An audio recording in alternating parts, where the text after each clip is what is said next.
गुरु साहिब जी। आसा महला पंजवा। बंधन काट विसारे अवगण, अपना बिरद समारिया। होए कृपाल मात पित न्यायी, बारग ज्यों प्रतिपारिया।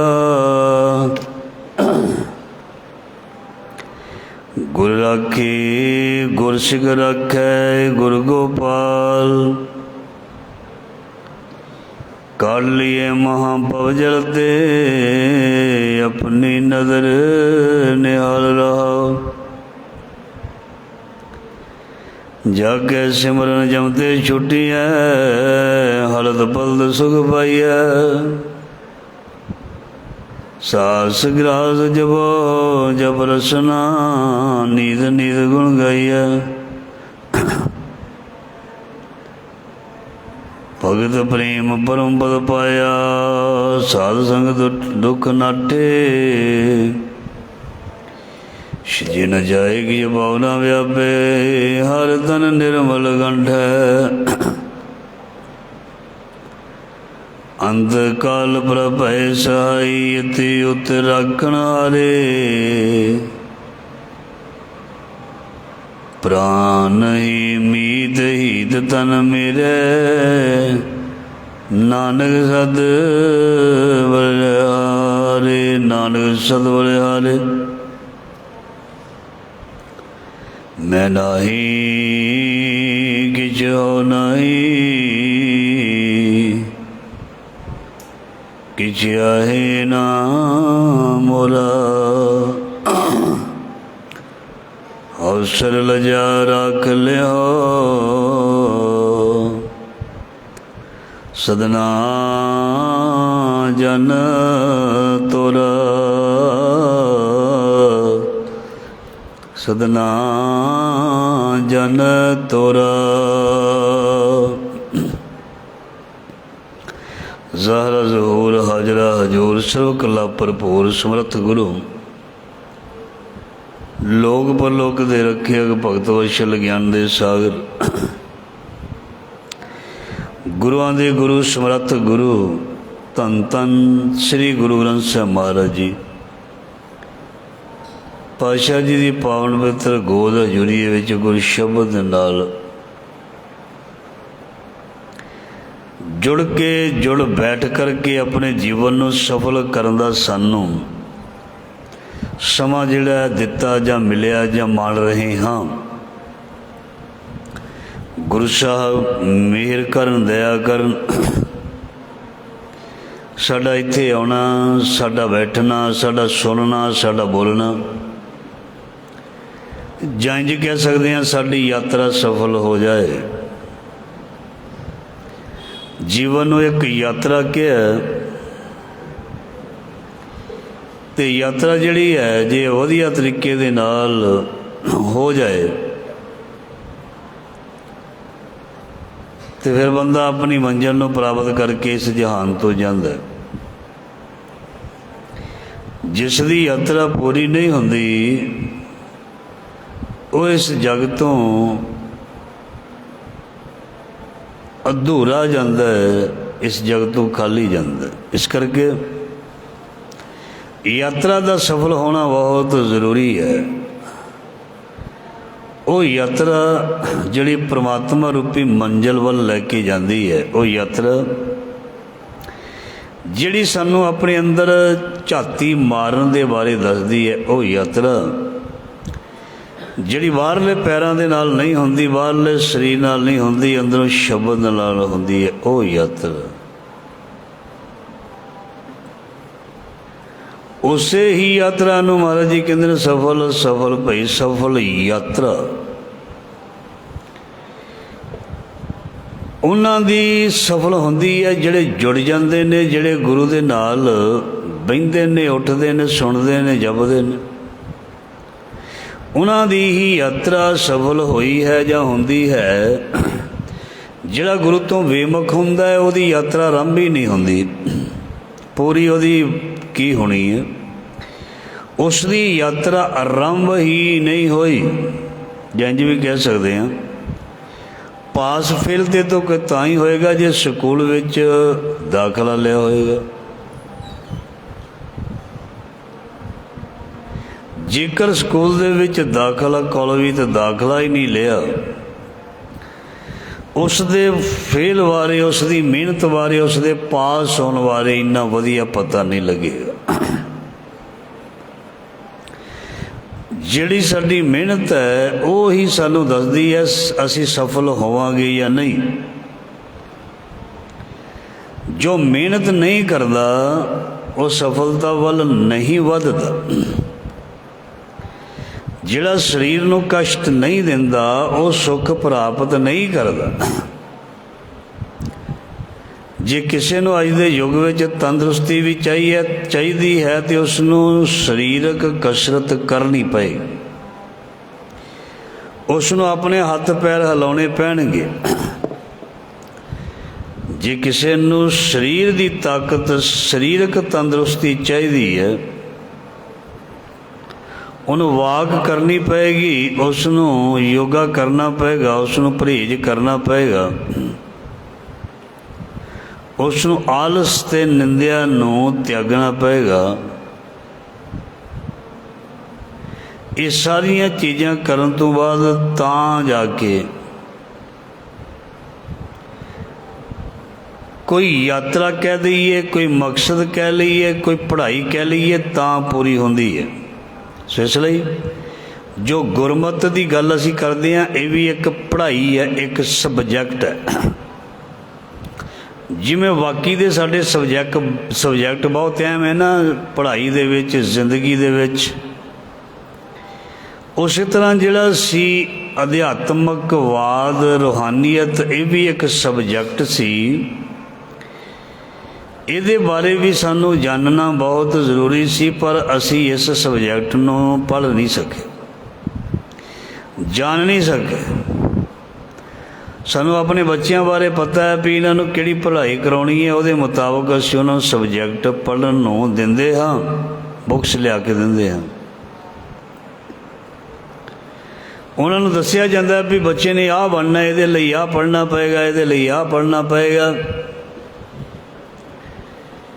ਅਤੇ ਜਿਹਨੇ ਰੂਹਾਨੀ ਤਰੱਕੀ ਕਰਨੀ ਹੈ ਕਿ ਉਸ ਨੂੰ ਨਹੀਂ ਪੜ੍ਹਨਾ ਪਏਗਾ, ਉਸ ਨੂੰ ਨਹੀਂ ਜਾਣਾ ਪਏਗਾ, ਉਸ ਨੂੰ ਨਹੀਂ ਬੈਠਣਾ ਪਏਗਾ, ਉਸ ਨੂੰ ਦਾਖਲਾ ਨਹੀਂ ਲੈਣਾ ਪਏਗਾ, ਉਸ ਨੂੰ ਵੀ ਸਭ ਕੁਛ ਕਰਨਾ ਪਏ, ਮਿਹਨਤ ਕਰਨੀ ਪਏਗੀ, ਮੁਸ਼ੱਕਤ ਕਰਨੀ ਪਏਗੀ।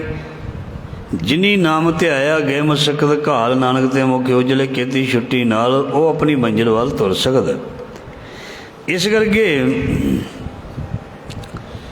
ਜੇਕਰ ਸਾਨੂੰ ਦੁਨਿਆਵੀ ਵਸਤਾਂ ਪਦਾਰਥਾਂ ਦੀ ਜ਼ਰੂਰਤ ਹੈ ਅਤੇ ਜ਼ਿੰਦਗੀ ਦੇ ਵਿੱਚ ਪਰਮ ਪਿਤਾ ਪਰਮਾਤਮਾ ਦੀ ਵੀ ਜ਼ਰੂਰਤ ਹੈ। ਭਾਵੇਂ ਉਹ ਦਿਸਦਾ ਨਹੀਂ, ਪਰ ਸਾਨੂੰ ਉਸ ਦੀ ਜ਼ਰੂਰਤ ਹੈ, ਉਹ ਵੇਖਦਾ, ਉਹ ਸਾਨੂੰ ਜਾਣਦਾ ਹੈ। ਇਸ ਲਈ ਉਸ ਪਰਮੇਸ਼ਰ, ਉਸ ਰੱਬ ਕੋਲੋਂ ਕੋਈ ਵੀ ਚੀਜ਼ ਓਹਲੇ ਨਹੀਂ ਹੈ।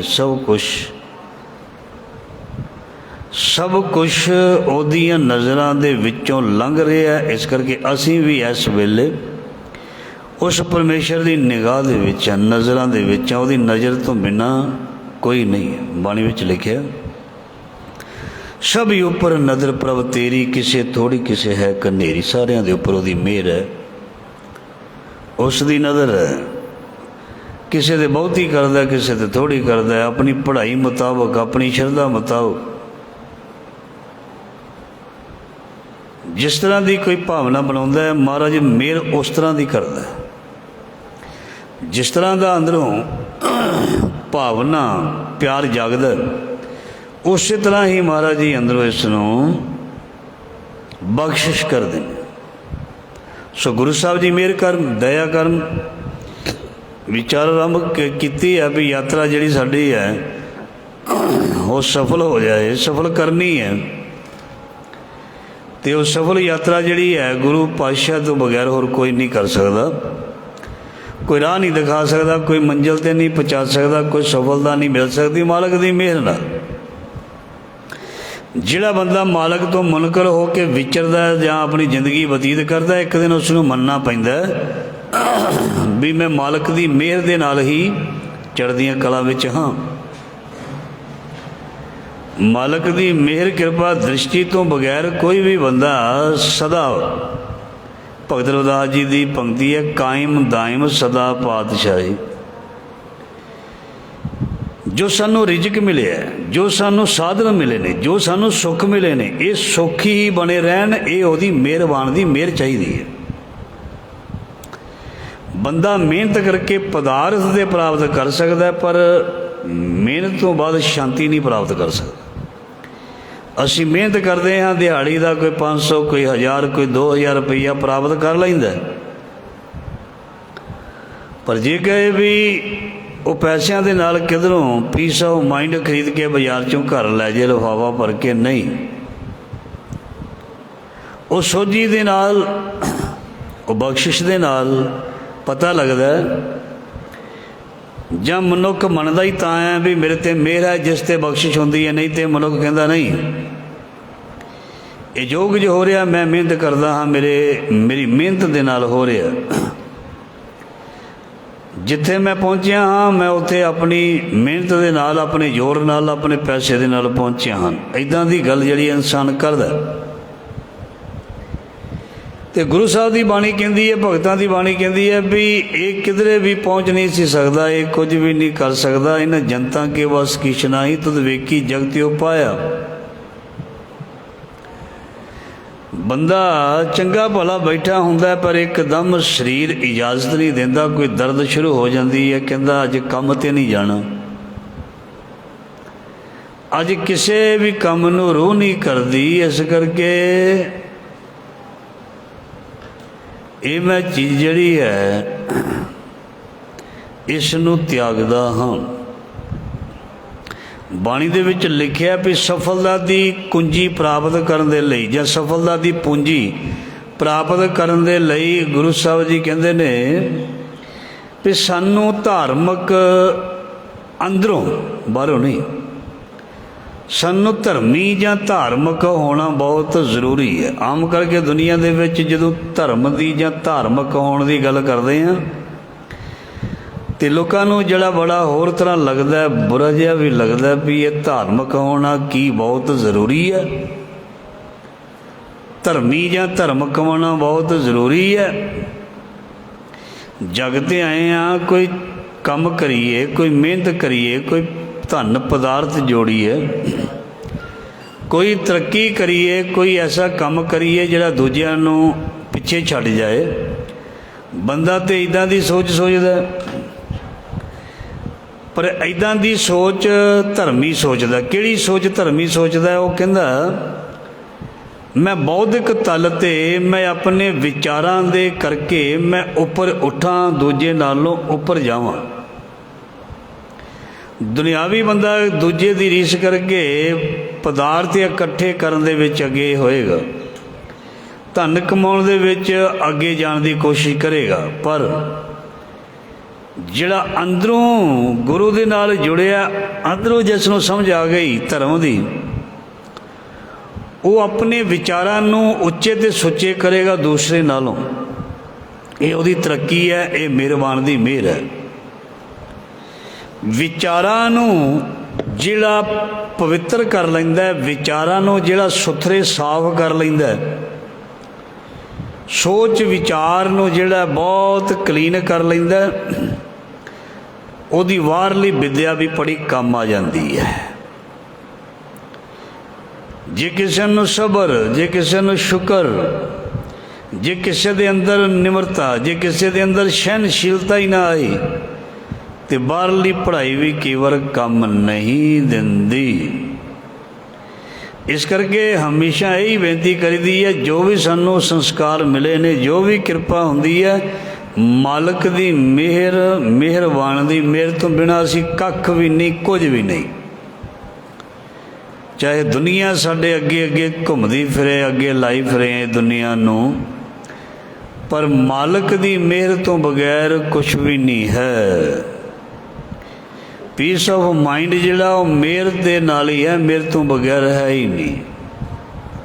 ਇਸ ਲਈ ਮਿਹਰਬਾਨ ਦੀ ਮਿਹਰ ਨੂੰ ਹਮੇਸ਼ਾ ਹੀ ਮਨਜ਼ੂਰ ਕਰਨਾ ਚਾਹੀਦਾ ਹੈ, ਮੰਨਣਾ ਚਾਹੀਦਾ। ਜਿਹੜਾ ਮੰਨ ਗਿਆ ਉਹਦੀ ਬਾਹਰਲੀ ਐਜੂਕੇਸ਼ਨ, ਬਾਹਰਲੀ ਪੜ੍ਹਾਈ ਦੁਨਿਆਵੀ, ਕੋਈ ਵੀ ਉਸਨੇ ਕੰਮ ਸਿੱਖਿਆ, ਕੋਈ ਵੀ ਉਸਨੇ ਨੁਕਤਾ ਤਕਨੀਕ ਸਿੱਖੀ ਹੈ, ਉਹ ਸੱਚਮੁੱਚ ਲੇਖੇ ਵਿੱਚ ਲੱਗ ਜਾਵੇਗੀ। ਤੇ ਜੇ ਕੋਈ ਧਰਮ ਨਹੀਂ ਸਿੱਖਿਆ, ਜੇ ਕੋਈ ਆਪਣੇ ਇਸ਼ਟ ਰੱਬ ਦੀ ਗ੍ਰੰਥ ਦੀ ਗੱਲ ਨਹੀਂ ਸੁਣਦਾ, ਉਹ ਕ੍ਰੋਧੀ ਹੋਏਗਾ, ਵੈਸ਼ੀ ਹੋਏਗਾ, ਕਠੋਰ ਹੋਏਗਾ, ਨਿਰਦਈ ਹੋਏਗਾ, ਔਰ ਉਹ ਭਲਾ ਪੁਰਖ ਨਹੀਂ ਹੋਏਗਾ। ਧਿਆਨ ਦੇਣਾ, ਭਲੇ ਪੁਰਖ ਉਹ ਬਣਦੇ ਨੇ ਜਿਹੜੇ ਸੱਚ ਦੀ ਪੜ੍ਹਾਈ ਕਰਦੇ ਨੇ, ਸੱਚ ਨਾਲ ਜੁੜ ਜਾਂਦੇ ਨੇ। ਸੋ ਇਸ ਲਈ ਜਿਵੇਂ ਸਾਡੇ ਸਕੂਲਾਂ ਵਿੱਚ ਕਲਾਸਾਂ ਵਿੱਚ ਇੱਕ ਧਾਰਮਿਕ ਵਿਸ਼ਾ ਹੁੰਦਾ, ਉਹ ਧਾਰਮਿਕ ਵਿਸ਼ੇ ਦਾ ਮਤਲਬ ਕੀ ਹੈ? ਆਪਣੇ ਵਿਰਸੇ ਨਾਲ, ਆਪਣੇ ਇਤਿਹਾਸ ਨਾਲ, ਆਪਣੇ ਗੁਰੂਆਂ ਦੀ ਵਿਚਾਰਧਾਰਾ ਨਾਲ, ਉਹਨਾਂ ਦੇ ਹੁਕਮ ਦੇ ਵਿੱਚ ਕੀ ਸਾਨੂੰ ਮਿਲਦਾ ਜਾਂ ਕਿਵੇਂ ਰਹਿਣਾ, ਇਹਦੇ ਲਈ ਸਾਨੂੰ ਸਬਜੈਕਟ ਪੜ੍ਹਾਇਆ ਜਾਂਦਾ। ਸੋ ਉਹ ਸਬਜੈਕਟ ਜਿਹੜਾ ਸੱਚ ਦਾ ਸਬਜੈਕਟ ਹੈ, ਮਨੁੱਖ ਨੂੰ ਤਾਰ ਦਿੰਦਾ। ਕਲੀਅਰ ਗੱਲ ਹੈ।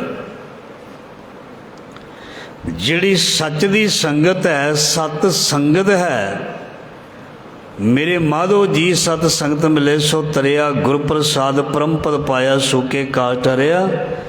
ਸੋ ਜਿਹੜੀ ਧਾਰਮਿਕ ਦੁਨੀਆ ਹੈ, ਮੈਂ ਪਹਿਲਾਂ ਵੀ ਬੇਨਤੀ ਕੀਤੀ ਹੈ, ਜਿਹੜਾ ਸਾਰੀ ਜ਼ਿੰਦਗੀ ਦੁਨਿਆਵੀ ਪੜ੍ਹਾਈ ਪੜ੍ਹਿਆ ਹੈ, ਉਹਨੂੰ ਧਾਰਮਿਕ ਦੁਨੀਆ ਬਾਰੇ, ਧਾਰਮਿਕ ਵਿਸ਼ੇ ਬਾਰੇ, ਧਰਮ ਬਾਰੇ ਜੇ ਦੱਸਣ ਦੀ ਕੋਸ਼ਿਸ਼ ਕਰੀਏ ਜਾਂ ਯਤਨ ਕਰੀਏ, ਉਹਨੂੰ ਇਹ ਵਿਸ਼ਾ ਚੰਗਾ ਨਹੀਂ ਲੱਗੇਗਾ, ਉਹ ਇਸ ਵਿਸ਼ੇ ਵੱਲ ਇੰਟਰਸਟ ਨਹੀਂ ਰੱਖੇਗਾ। ਵੈਸੇ ਧਾਰਮਿਕ ਜਾਂ ਧਰਮੀ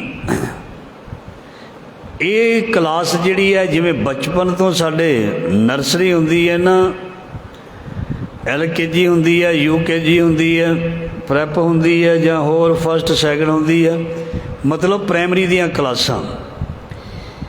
ਇਹ ਜਿਹੜੀ ਧਾਰਮਿਕ ਬਿਰਤੀ ਹੈ, ਧਰਮ ਦੀ ਦੁਨੀਆ, ਇਹ ਜਿਹੜੀ ਵੀ ਕਲਾਸ ਜਿਹੜੀ ਹੈ, ਇਹ ਵੀ ਪ੍ਰਾਇਮਰੀ ਤੋਂ ਸ਼ੁਰੂ ਹੋ ਜਾਣੀ ਚਾਹੀਦੀ ਹੈ। ਜੇ ਕਿਸੇ ਨੂੰ ਅੰਗਰੇਜ਼ੀ ਦਾ ਸਬਜੈਕਟ 10ਵੀਂ ਜਾਂ 12ਵੀਂ ਵਿੱਚ ਲੱਗੇ ਤੇ ਉਹ ਪਹਿਲੀ ਕਲਾਸ ਵਾਲੇ ਦੇ ਨਾਲ ਮੁਕਾਬਲਾ ਨਹੀਂ ਕਰ ਸਕਦਾ ਜਿਹਨੂੰ ਪਹਿਲੀ ਕਲਾਸ ਵਿੱਚ ਅੰਗਰੇਜ਼ੀ ਲੱਗੀ ਹੈ। ਜਿਹੜਾ ਸ਼ੁਰੂ ਤੋਂ ਇੰਗਲਿਸ਼ ਪੜ੍ਹਦਾ ਰਿਹਾ ਉਹਦਾ ਤੇ ਜਿਸ ਨੂੰ ਸਾਡੇ ਵਰਗਿਆਂ ਨੂੰ 5ਵੀਂ 8ਵੀਂ 'ਚ ਲੱਗੀ, ਉਹ ਮੁਕਾਬਲਾ ਕਰ ਸਕਦੇ ਨੇ। ਭਾਵੇਂ ਮਿਹਨਤ ਕਰਕੇ ਅੱਗੇ ਹੋਏ, ਅੱਗੇ ਪਹੁੰਚ ਜਾਂਦਾ ਕੋਈ, ਪਰ ਉਹਨਾਂ ਦਾ ਮੁਕਾਬਲਾ ਨਹੀਂ ਕੋਈ ਕਰ ਸਕਦਾ। ਜੇ ਦੁਨਿਆਵੀ ਵਿੱਦਿਆ ਦੀ ਸ਼ੁਰੂਆਤ ਜਿਹੜੀ ਹੈ ਨਿੱਕੀ ਜਿਹੀ ਉਮਰ ਤੋਂ 2.5-3 ਸਾਲਾਂ ਦੀ ਉਮਰ ਤੋਂ ਹੀ ਅਸੀਂ ਕਰ ਦਿੰਦੇ ਹਾਂ, ਬੱਚੇ ਨੂੰ ਪੜ੍ਹਾਉਣਾ, ਬੱਚੇ ਨੂੰ ਸਿਖਾਉਣਾ, ਤੇ ਸਾਨੂੰ ਫਿਰ ਧਰਮ ਦੇ ਬਾਰੇ, ਧਾਰਮਿਕ ਵਿਸ਼ੇ ਬਾਰੇ ਵੀ ਉਸ ਬੱਚੇ ਨੂੰ, ਕਿਸੇ ਵੀ ਉਹ ਧਰਮ ਦਾ ਹੋਵੇ, ਆਪਣੇ ਧਰਮ ਵਿੱਚ ਉਹ ਪੱਕਾ ਰਹੇ, ਉਸ ਨੂੰ ਜ਼ਰੂਰ ਦੱਸਣਾ ਚਾਹੀਦਾ। ਉਹ ਬੰਦਾ ਜਿਹੜਾ ਹੈ ਜ਼ਿੰਦਗੀ ਦੇ ਵਿੱਚ ਫੇਲ ਨਹੀਂ ਹੋਏਗਾ। ਇਹ ਸੱਚ ਹੈ, ਇਹ ਬਿਲਕੁਲ ਸੱਚ ਹੈ। ਪ੍ਰੈਕਟੀਕਲ ਚੀਜ਼ ਮੈਂ ਤੁਹਾਡੇ ਨਾਲ ਸ਼ੇਅਰ ਕਰ ਰਿਹਾ। ਜਿਸ ਨੂੰ ਬਚਪਨ ਦੇ ਵਿੱਚ ਹੀ ਸਤ ਸੰਗਤ ਮਿਲ ਗਈ, ਉਹ ਜ਼ਿੰਦਗੀ ਦੇ ਵਿੱਚ ਤਰੱਕੀਆਂ ਵੀ ਕਰੇਗਾ, ਜੋ ਕੁਝ ਉਸਨੇ ਪ੍ਰਾਪਤ ਕੀਤਾ ਉਸ ਨੂੰ ਸੰਭਾਲ ਵੀ ਲਏਗਾ। ਉਹ ਸਬਰ ਸ਼ੁਕਰ ਦੇ ਵਿੱਚ ਰਹੇਗਾ, ਹੰਕਾਰ ਦੇ ਵਿੱਚ ਨਹੀਂ ਆਏਗਾ, ਕ੍ਰੋਧ ਵਿੱਚ ਵੀ ਨਹੀਂ ਆਏਗਾ, ਨਾ ਕਿਸੇ ਦੇ ਬਹਿਕਾਵੇ ਦੇ ਵਿੱਚ ਆਏਗਾ। ਕਿਉਂਕਿ ਜਿਹੜੀ ਗੁਰਮਤ ਹੈ ਨਾ, ਗੁਰਮਤ ਇੱਕ ਦੁਨਿਆਵੀ ਮਤ ਹੈ, ਇੱਕ ਗੁਰਮਤ ਹੈ। ਗੁਰਮਤ ਤੇ ਬਹੁਤ ਵੱਡੀ ਹੈ, ਬਹੁਤ ਵੱਡੀ। ਮੈਂ ਸਰਵ ਸ੍ਰੇਸ਼ਟ ਕਹਿ ਸਕਦਾ। ਦੁਨਿਆਵੀ ਵਿਦਿਆ ਨਾਲੋਂ ਸ੍ਰੇਸ਼ਟ ਹੈ ਗੁਰਮਤ, ਗੁਰੂ ਦੀ ਮਤ। ਕਿਉਂਕਿ ਜਿਹੜੀ ਸਾਡੀ ਦੁਨਿਆਵੀ ਵਿਦਿਆ ਹੈ ਉਹ ਅੱਜ ਦੀ ਗੱਲ ਕਰਦੀ ਹੈ, ਕੱਲ੍ਹ ਦੀ ਗੱਲ ਕਰਦੀ ਹੈ, ਜਾਂ ਪਿਛਲੀ ਥੋੜ੍ਹੀ ਗੱਲ ਕਰ ਦੇਗੀ। ਜਿਹੜੀ ਗੁਰਮਤ ਹੈ ਇਹ ਯੁੱਗਾਂ ਯੁੱਗਾਂ ਦੀ ਗੱਲ ਕਰਦੀ ਹੈ, ਯੁੱਗਾਂ ਯੁੱਗਾਂ ਦੀ। ਯੁੱਗਾਂ ਦੇ ਵਿੱਚ ਕੀ ਹੋਣਾ ਹੈ। ਗੁਰੂ ਨਾਨਕ ਮਹਾਰਾਜ ਜੀ ਨੇ ਜੋ ਬਾਣੀ ਦੇ ਵਿੱਚ ਲਿਖਿਆ ਨਾ, वो कई सौ साल पहला लिखिया वो अज सही हो रहा है। ਇਹਦਾ मतलब ਜਿਹੜੀ ਉਹਨਾਂ ਦੀ ਉਹ ਦ੍ਰਿਸ਼ਟੀ ਹੈ ਉਹ ਕਿੰਨੀ ਅੱਗੇ ਬਾਰੇ ਸਾਨੂੰ ਅਗਲੀ ਜਨਰੇਸ਼ਨ ਬਾਰੇ ਅਗਲੀ ਦੁਨੀਆ ਬਾਰੇ ਜਾਂ ਸਾਡੇ मतलब ਭਵਿੱਖ ਬਾਰੇ ਫਿਊਚਰ ਬਾਰੇ ਕਈ ਸੌ ਸਾਲ ਕਈ ਸਦੀਆਂ ਪਹਿਲਾਂ ਹੀ ਉਹ ਸਾਨੂੰ ਦੱਸ ਦਿੰਦੀ ਹੈ। ਸੋ ਇਸ ਲਈ जो अज तकनीक निकली है कल होर निकल जानी, परसों होर निकल जानी, सानू नहीं पता 10 साल बाद किहड़ी तरक्की होनी है। पर जिहड़ी गुरमत है, गुरमत जिहड़ी है सानू दस दिंदी है भी अगले युग दे विच इन्ने 100 साल दे बाद जिहड़ी की कंडीशन होएगी इस संसार दे लोकां दी, मतलब किहड़ी स्थिति दे विच ये लोग रहिंदे होणगे जां विचरनगे, किद्दां दा समां आएगा, ये धार्मिक दुनिया वाले दस दिंदे हन। सच्चे दसदे ने, फरेबी नहीं, सच्चे दसदे ने। सच्चे दस दिंदे ने कई सौ साल पहलां भी आउण वाले समय दे विच किवें होएगा। आवन 78 जान 97 होर भी उठ सी मर्द का चेला। भी मर्द का चेला जिहड़ा है वो कदों पैदा हो के कदों दुनिया नू सही रस्ते ते लैके आएगा, वो गुरु मत वाले जां गुरु जानदा, दूसरे नहीं जानते। इस करके विचार की आरंभता की है। गुरमत नू धारण करना बहुत जरूरी है। जंज कह लीए असी गुरु के चरणों के नाल जुड़ जाइए तां जो सानू पता लग सके भी साडे जीवन का जिहड़ा मनोरथ जां प्रयोजन की है, ये सानू गुरबाणी दसेगी, होर कोई नहीं दसेगा। दुनियावी विद्या सानू दसेगी भी इन्नियां क्लासां पढ़ लो, आ कोर्स कर लो तो इदां दी नौकरी मिल जाएगी, तो इन्नी तनख्वाह लग जाएगी, यही दसदी है ना दुनियावी विद्या। पर जिहड़ी रूहानी विद्या वो सानू ये दसदी है भी इस संसार ते तू भी तर जाएगा तो दूसरे नू भी तार देगा।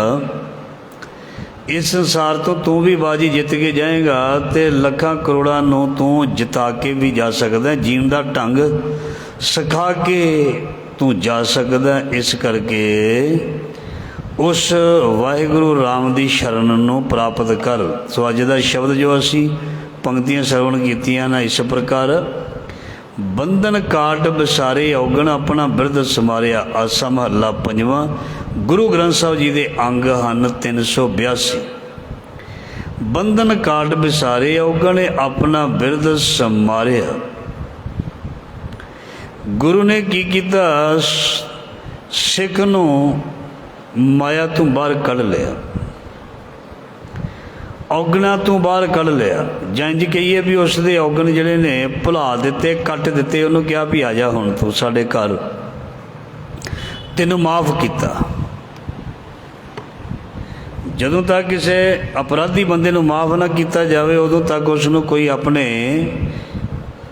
लवे अपने लागे नहीं लगन देंदा। ते गुरु साहब जी फरमान करते हैं, बंधन काट विसारे औगण अपना बिरद समारे। उसने अपने सुभाव बारे दस दिता पई साडे जिन्ने भी अपराध पाप जी सी वो परमात्मा ने कट दिते, खत्म कर दिते। होए कृपाल मात पित न्याई बारक जियों प्रतपारिया। सानू उसने अपने माँ प्यो वांग दयालता करके दया करके ते सानू जिहड़ा है उसने पालना जां रखना शुरू किया अपने बच्चों की न्याई। होए कृपाल मात पित न्याई बारक ज्यों प्रतपारिया। जिमें बालक नू बच्चे नू माँ बाप पालते ने, महाराज जी ने साडे बंधन तोड़ के सानू अपने बच्चों वांगू पालना शुरू कर दिता। गुरु अर्जन देव जी फरमान करते हैं, गुरसिख राखे गुर गोपाल। महाराज जी कहते ने गुरु की सिक्ख्या ते चलन वाला कौन हुंदा है? गुर सिख। जिहड़ा गुरु की सिक्ख्या ते नहीं चलता, चाहे उसने धार्मिक लिबास पाया होवे, बड़े चिट्टे धर्मिया वाले कपड़े पाए होण वो धर्मी नहीं है, वो वाहिगुरू दा प्यारा नहीं है, वो असल दे विच वो फरेबी है तो झूठा है। सो गुरु साहब जी फरमान करते ने गुरसिखां नूं गुरमुखां नूं वो मालक जिहड़ा है बचा लैंदा है, माया दे प्रभाव तो बचा लैंदा है। गुरसिख राखे गुर गोपाल, जिहड़े सिक्ख्या ते चलदे ने उन्हां नूं रखदा। सतगुर सिख के बंधन काटे, गुर का सिख बिकार ते हाटे। सतगुर सिख को नाम धन दे, गुर का सिख वडभागी है। सतगुर सिख का हलत पलत सवारे। सो जिहड़ा सतगुर हुंदा वो बहुत बख्शिश करदे ने, बहुत मेहर करदे ने, बंधनां नूं कट दिंदे ने और माया तो बचा के सही राह दिखा देंदे ने। काट लिए महाभवजल ते अपनी नज़र निहाल।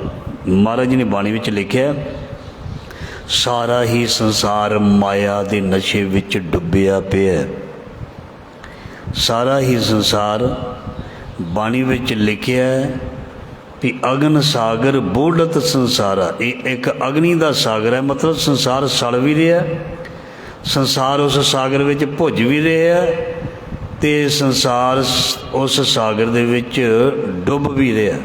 हम देखा तै डूबियल है, संसार सड़ भी रहा, संसार डुब भी रहा। तो गुरु साहब जी कहते काट लिए महाभवजल ते अपनी कृपा था, अपनी नज़र निहाल। महाराज जी ने उन्होंने अपनी नज़र करके, अपनी मेहर करके उन्होंने उस सागर दे विचों, समुंदर दे विचों जलदियां नूं जां कह दईए सड़दियां नूं बाहर कढ़ लिया, बाहर कढ़ लिया। अगन सागर बूढ़त संसारा, नानक बाहां पकड़ सतगुर निस्तारा। बाह पकड़ गुर काढ़िया सोई उतरिया पार। संसार दे विच दुनिया जिहड़ी है, महाराज जी ने बाणी विच लिखिया सारा संसार डुबदा पिया, डुबदा। ये वक्री गल है, कोई किन्ना को डुब चुका है, किन्ने को फुट डुब चुका है। अद्धा डुबिया, पौना डुबिया, चौथा हिस्सा डुबिया कि सारा ही डुब गया। सारे डुबण तो पहला पहला अपनी बांह बाहर कढ़ देनी चाहिए, अपनी बांह फैलाउणी चाहिए। बाणी विच लिखिया मोको तार ले बीठला तार लै, मैं अजान जन तरबे न जानो। बाप बीठला बांह दे, तू मैनू अपनी बांह दे, मैं तैनू अपनी बांह देना। मतलब तू मैनू सहारा दे, मैनू संसार सागर दे मोह दे विचों कढ़ण दा, क्योंकि ये मैनू संसार दा मोह ते संसार दी माया हसाउंदी घट है ते रवाउंदी ज़्यादा है। संसार दी माया जिहड़ी है जां संसार दे बंधन जां संसार दे रिश्ते नाते जिहड़े ने, ये हसाउंदे घट ने, रवाउंदे ज़्यादा ने। इस करके गुरु साहब जी कहते अपनी नज़र निहाल, अपनी नज़र करके मैनू बचाओ, मैनू कढ़ लो, निहाल कर दिओ। जाके सिमरन जमते छुट्टिए, हलत पलत सुख पाई है। महाराज जी कहते जिहदे सिमरन करन दे नाल, जिसनू याद करन दे नाल ते जमां तो खलासी हुंदी है, मतलब मुक्ति हुंदी है ते लोक ते परलोक दे विच सुख पाईदा, सुख माणीदा, हलत पलत सुख पाईए। जाके सिमरन जमते छुट्टिए, जमा तो बंदा बच जाता है, मतलब परेशानियां तो बच जाता है। परेशानी नूं जम ही कहा जाता है। ध्यान देना, नैश नूं जम ही कहा जाता है, परेशानी नूं जम ही कहा जाता है, कलेश नूं जम ही कहा जाता है, झगड़े नूं जम ही कहा जाता है। सो गुरु साहब जी कहते ते इस तो छुटकारा हो सकता है गुरु की मेहर नाल। सास गिरास जपो जप रसना, नीत नीत गुण गाई है। सो हर साह दे नाल, रोटी की गराई दे नाल, हर कदम दे नाल, हर अख झपकन दे नाल सास गिरास जपो जप रसना, नीत नीत गुण गाई है। ਹਰੇਕ ਸਾਹ ਦੇ ਨਾਲ ਮਹਾਰਾਜ ਜੀ ਕਹਿੰਦੇ ਹਰੇਕ ਕਦਮ ਦੇ ਨਾਲ, ਹਰੇਕ ਰੋਟੀ ਦੀ ਗਰਾਈ ਦੇ ਨਾਲ ਉਸ ਪਰਮਾਤਮਾ ਨੂੰ ਯਾਦ ਕਰਨਾ ਚਾਹੀਦਾ ਹੈ। ਭਗਤ ਪ੍ਰੇਮ ਪਰਮ ਪਦ ਪਾਇਆ, ਸਾਧ ਸੰਗ ਦੁੱਖ ਨਾਠੇ। ਜਿਨ੍ਹਾਂ ਨੇ ਪ੍ਰੇਮ ਭਗਤੀ ਪ੍ਰਾਪਤ ਕੀਤੀ ਹੈ ਜਾਂ ਕਰਦੇ ਹਨ, ਮਹਾਰਾਜ ਜੀ ਕਹਿੰਦੇ ਉੱਚਾ ਆਤਮਿਕ ਦਰਜਾ ਹਾਸਿਲ ਕਰਦੇ ਨੇ, ਉੱਚੀ ਪਦਵੀ, ਅਤੇ ਸੰਗਤ ਵਿੱਚ ਆ ਕੇ ਉਹਨਾਂ ਦੇ ਦੁੱਖ ਦੂਰ ਹੋ ਜਾਂਦੇ ਨੇ, ਪਰੇਸ਼ਾਨੀਆਂ ਮੁੱਕ ਜਾਂਦੀਆਂ ਨੇ। ਭਗਤ ਪ੍ਰੇਮ ਪਰਮ ਪਦ ਪਾਇਆ। ਪਰਮ ਪਦ ਦਾ ਮਤਲਬ ਵੀ ਬਹੁਤ ਉੱਚੀ ਸੋਚ, ਬਹੁਤ ਵੱਡਾ ਜਿਗਰਾ ਜਾਂ ਬਹੁਤ ਵੱਡਾ ਜੀਵਨ, ਉੱਚਾ ਸੁੱਚਾ ਜੀਵਨ, ਇਹਨੂੰ ਪਦ ਕਹਿੰਦੇ ਨੇ। ਮਤਲਬ ਇਹਨੂੰ ਕਹਿੰਦੇ ਨੇ ਅਹੁਦਾ, ਇਹਨੂੰ ਕਹਿੰਦੇ ਨੇ ਉਹ ਸੀਟ ਜਿਸ ਨੂੰ ਵੱਡੇ ਵੱਡੇ ਤਰਸਦੇ ਨੇ। ਛਿਜੇ ਨਾ ਜਾਈ ਕਿਛੂ ਕਿਛ ਭਉ ਨਾ ਵਿਆਪੇ, ਹਰ ਤਨ ਨਿਰਮਲ ਗਾਂਠੇ। ਮਹਾਰਾਜ ਜੀ ਕਹਿੰਦੇ ਨੇ ਜਿਹੜੇ ਪ੍ਰੇਮਾ ਭਗਤੀ ਕਰਦੇ ਨੇ ਉਹਨਾਂ ਦੇ ਕੋਲ ਪਰਮਾਤਮਾ ਦੀ ਕਿਰਪਾ ਮਿਹਰ ਰੂਪੀ ਧਨ ਇਕੱਠਾ ਹੋ ਜਾਂਦਾ ਅਤੇ ਉਹਨਾਂ ਨੂੰ ਫਿਰ ਕਦੀ ਵੀ ਕੋਈ ਡਰ ਨਹੀਂ ਲੱਗਦਾ, ਕਿਉਂਕਿ ਜਿੱਥੇ ਪਰਮਾਤਮਾ ਦੇ ਨਾਮ ਦਾ ਧਨ ਇਕੱਠਾ ਹੁੰਦਾ ਉੱਥੇ ਪਰਮਾਤਮਾ ਆਪ ਆ ਕੇ ਬਹਿੰਦਾ, ਉੱਥੇ ਆਪ ਉਹ ਪਹਿਰਾ ਲਾ ਕੇ ਰੱਖਦਾ। ਇਸ ਕਰਕੇ ਅੰਤ ਕਾਲ ਪ੍ਰਭ ਭਏ ਸਹਾਈ, ਇਤੁਤ ਰਾਖਣ ਹਾਰੇ। ਹਰ ਬੰਦੇ ਦੀ ਮਦਦ ਕਰਦਾ ਉਹ ਪਰਮਾਤਮਾ ਜਿਹੜਾ ਉਸ ਨਾਲ ਜੁੜ ਜਾਂਦਾ ਅਤੇ ਲੋਕ ਪਰਲੋਕ ਦੇ ਵਿੱਚ ਰੱਖਿਆ ਉਸ ਦੀ ਕਰ ਦਿੰਦਾ ਮਾਲਕ। ਪ੍ਰਾਨ ਪ੍ਰੀਤ ਹੀਤ ਧਨ ਮੇਰੇ, ਨਾਨਕ ਸਦ ਬਲਿਹਾਰੇ। ਮੈਂ ਉਸ ਮਾਲਕ ਤੋਂ ਕੁਰਬਾਨ ਜਾਂਦਾ ਹਾਂ ਜਿਸ ਨੇ ਮੈਨੂੰ ਇੱਦਾਂ ਦਾ ਧਨ ਦਿੱਤਾ ਵੀ ਜਿਹੜਾ ਮੇਰੇ ਲਈ ਬਹੁਤ ਜ਼ਿਆਦਾ ਸੁਖਦਾਈ ਹੈ। ਮੈਨੂੰ ਇਸ ਤਰ੍ਹਾਂ ਦੀ ਉਸਨੇ ਆਸ਼ਾ ਦਿੱਤੀ ਹੈ, ਆਸ ਦਿੱਤੀ ਹੈ, ਕਿਰਨ ਦਿੱਤੀ ਹੈ, ਜਿਸ ਦੇ ਚਾਨਣ ਦੇ ਵਿੱਚ ਮੈਂ ਆਪਣੇ ਜੀਵਨ ਨੂੰ ਬਹੁਤ ਸੋਹਣਾ ਬਤੀਤ ਕਰ ਰਹੇ ਹਾਂ। ਪ੍ਰਾਣ ਨਮੀਤ ਹੀਤ ਧਨ ਮੇਰੇ, ਨਾਨਕ ਸਦ ਬਲਿਹਾਰੇ। ਮੈਂ ਉਸ ਤੋਂ ਕੁਰਬਾਨ ਜਾਂਦਾ ਹਾਂ ਜਿਸ ਨੇ ਮੇਰੀ ਜਿੰਦ ਨੂੰ ਇੰਨਾ ਸੋਹਣਾ ਧਨ ਦਿੱਤਾ, ਇੰਨੀ ਸੋਹਣੀ ਸੋਚ ਦਿੱਤੀ, ਇੰਨਾ ਪਿਆਰਾ ਜੀਵਨ ਦਿੱਤਾ, ਮੈਂ ਉਸ ਤੋਂ ਬਲਿਹਾਰ ਜਾਂਦਾ ਹਾਂ। ਸੋ ਇਸ ਅੱਜ ਦੇ ਲੜੀਵਾਰ ਸ਼ਬਦ ਦੀ ਜੋ ਵਿਚਾਰ ਮਹਾਰਾਜ ਨੇ ਕਿਰਪਾ ਕਰਕੇ ਸੇਵਾ ਲਈ ਹੈ। ਗੁਰੂ ਪਿਆਰੀ ਸਾਧ ਸੰਗਤ ਜੀ ਬੇਨਤੀ ਹੈ, ਕੱਲ੍ਹ 2 ਜੂਨ ਹੈ, ਧੰਨ ਧੰਨ ਸੰਤ ਬਾਬਾ ਪ੍ਰੇਮ ਸਿੰਘ ਜੀ ਮਹਾਰਾਜ, ਉਹਨਾਂ ਦੀ ਬਰਸੀ 2 ਔਰ 3 ਜੂਨ ਨੂੰ। ਸੋ ਮਹਾਂਪੁਰਸ਼ਾਂ ਨੂੰ ਯਾਦ ਕਰਨਾ, ਜ਼ਰੂਰ ਅੰਮ੍ਰਿਤ ਵੇਲੇ ਹਾਜ਼ਰੀਆਂ ਭਰੋ। ਨਾਲ ਹੀ 5 ਤਰੀਕ ਨੂੰ ਗੁਰੂ ਅਰਜਨ ਦੇਵ ਮਹਾਰਾਜ ਜੀ ਦੇ ਸ਼ਹੀਦੀ ਗੁਰਪੁਰਬ ਦੇ ਸੰਬੰਧ ਵਿੱਚ ਗੁਰਦੁਆਰਾ ਸਿੰਘ ਸਭਾ ਤੋਂ ਛਬੀਲਾਂ, ਠੰਡੇ ਜਲ ਦੀਆਂ ਛਬੀਲਾਂ, ਛੋਲਿਆਂ ਦੇ ਪ੍ਰਸ਼ਾਦ, ਨਾਲ ਹੀ ਕੜਾਹ ਪ੍ਰਸ਼ਾਦ, ਦੇਗਾਂ ਚੱਲਣਗੀਆਂ। ਸੋ ਜਿਨ੍ਹਾਂ ਨੇ ਕੋਈ ਸੇਵਾ ਵਿੱਚ ਹਿੱਸਾ ਪਾਉਣਾ, ਸੇਵਾ ਕਰਕੇ ਗੁਰੂ ਦੀ ਬਖਸ਼ਿਸ਼ ਪ੍ਰਾਪਤ ਕਰੋ, ਆਪਣੇ ਜਨਮ ਨੂੰ, ਆਪਣੀਆਂ ਕਮਾਈਆਂ ਨੂੰ ਸਫਲਿਆਂ ਕਰੋ। ਸੋ 2-3 ਜੂਨ ਸੰਤ ਬਾਬਾ ਪ੍ਰੇਮ ਸਿੰਘ ਮਹਾਰਾਜ ਜੀ ਦਾ ਸੋ ਬਹੁਤ ਪਿਆਰਾ ਦਿਨ ਹੈ। ਉਹਨਾਂ ਦੀ ਯਾਦ ਅਸੀਂ ਮਨਾਉਣੀ ਹੈ, ਉਹਨਾਂ ਨੂੰ ਯਾਦ ਕਰਨਾ, ਉਹਨਾਂ ਦੇ ਜੀਵਨ ਦੇ ਬਾਰੇ ਅਸੀਂ ਸਰਵਣ ਕਰਕੇ ਸੋ ਜ਼ਰੂਰ ਹਾਜ਼ਰੀਆਂ ਭਰਨੀਆਂ। ਵਾਹਿਗੁਰੂ ਜੀ ਕਾ ਖਾਲਸਾ, ਵਾਹਿਗੁਰੂ ਜੀ ਕੀ ਫਤਿਹ।